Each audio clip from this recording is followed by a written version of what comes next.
जे 4 श्रम code bill Modi सरकारने आणलेले आहेत, ते कामगार चळवळ संपवून टाकण्याच्या उद्देशाने आणलेले आहेत.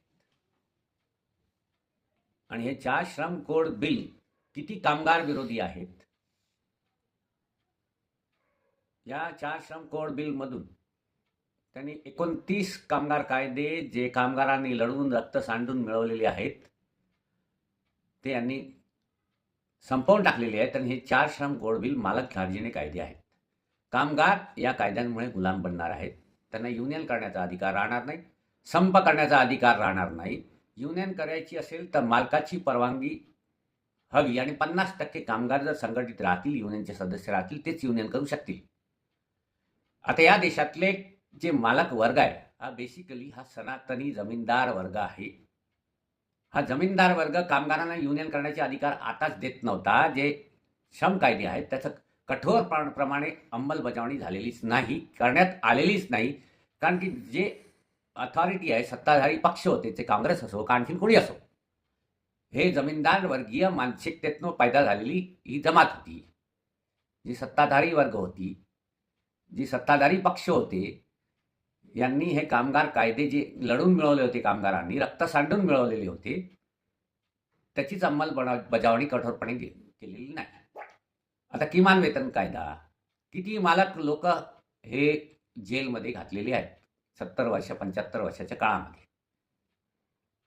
त्याच्या विरोधात जे कामगार लढत होते, ते लाख कामगार हे कामगार कायद्यांचं संरक्षण असून सुद्धा जेलमध्ये ठोसण्यात आलेले होते.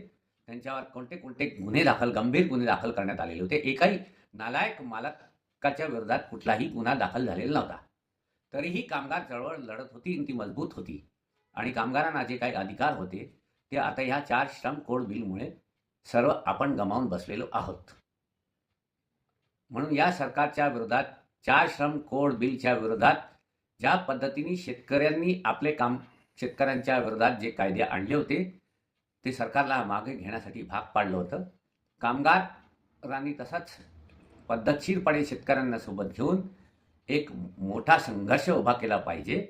आणि या सरकारला हे कामगार कायदे, श्रम कोड बिल वापस घेण्यास भाग पाडले पाहिजे, जे कामगार करू शकतो. आणि ते या देशातल्या कामगारांनी, चाहे कुठल्याही उद्योगात असो, सरकारी कर्मचारी असो, केंद्रीय कर्मचारी असो, कोळशात काम करणारा असो, लोखंड उद्योगात काम करणारा कामगार असो, हा रेल्वेत काम करणारा कामगार असो, एव्हिएशनमध्ये काम करणारा कामगार असो, कोणी असो, सरकारी अधिकारी असो, तहसीलदार असो, कलेक्टर असो, या सर्वांनी जर इनडेफिनेट स्ट्राईक केला, तेव्हा मोदी सरकारला एका दिवसात आपण झोपवू शकतो.